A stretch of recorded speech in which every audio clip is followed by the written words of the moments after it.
ಯಾರು ಯಾರು ಸೂಕ್ತವಾದಂಥ ಅಭ್ಯರ್ಥಿ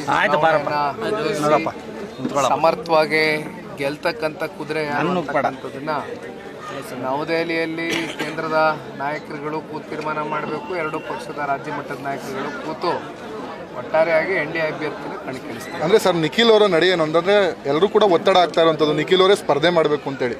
ಹಾಗಾಗಿ ಸರ್, ನಾನು ಈಗಾಗಲೇ ರಾಜ್ಯಾದ್ಯಂತ ಪ್ರವಾಸ ಮಾಡ್ತಾ ಇದ್ದೇನೆ. 6 ಜಿಲ್ಲೆಗಳಿಗೆ ಪ್ರವಾಸವನ್ನು ಮುಕ್ತಾಯ ಮಾಡಿದ್ದೇನೆ. ಭಾಳ ಯಶಸ್ವಿಯಾಗಿ ಆಗಿದೆ ಪ್ರವಾಸ. ಪ್ರತಿನಿತ್ಯ ನಮಗೆ ಪಕ್ಷದ ಒಬ್ಬ ಕಾರ್ಯಕರ್ತನಾಗಿ ಕಾರ್ಯಕರ್ತರ ನೋವುಗಳಿಗೆ ಸ್ಪಂದಿಸ್ತಕ್ಕಂಥ ಜವಾಬ್ದಾರಿ ಇದೆ.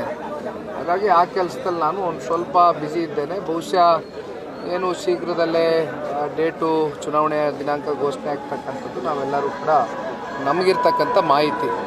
ಹಾಗಾಗಿ ಆ ಹಿನ್ನೆಲೆಯಲ್ಲಿ ಇವತ್ತು ಕೇಂದ್ರದ ಸಚಿವರಾಗಿರ್ತಕ್ಕಂಥ ಸನ್ಮಾನ್ಯ ಕುಮಾರಣ್ಣವರ ಸಮ್ಮುಖದಲ್ಲಿ ಒಂದು ಬಹಿರಂಗ ಸಭೆಯನ್ನು 5 ಜಿಲ್ಲಾ ಪಂಚಾಯಿತಿ ವ್ಯಾಪ್ತಿಗಳಲ್ಲಿ ಇವತ್ತು ನಮ್ಮ ಪಕ್ಷದ ಕಾರ್ಯಕರ್ತರುಗಳು ಮುಖಂಡರುಗಳು ಏರ್ಪಡಿಸಿದ್ದಾರೆ. ಅದಕ್ಕೆ ಬಂದಿದ್ದೇವೆ. ಈ ಮೈತ್ರಿ ಸಮಾವೇಶ ಮಾಡುವಂಥ ಚಿಂತನೆ ಏನಾದರೂ ಇದೆಯಾ ಸರ್? ಮಾಡ್ತೀವಿ, ಮುಂದೆ ಹೋಗ್ತಾ ಹೋಗ್ತಾ ಮಾಡಬೇಕಲ್ಲ, ಮಾಡ್ತೀವಿ ಸರ್. ಒಂದು ವೇಳೆ ಎರಡೂ ಹೈಕಮಾಂಡ್ ಅವರು ಸೂಚನೆ ಕೊಟ್ಟರೆ ನೀವು ಸ್ಪರ್ಧೆಗೆ ರೆಡಿ ಇದ್ದೀರಾ ಸರ್? ನಾನು ಪಕ್ಷದ ಕಾರ್ಯಕರ್ತರ ಜೊತೆ ಕೆಲಸ ಮಾಡ್ತೀನಿ. Thank you.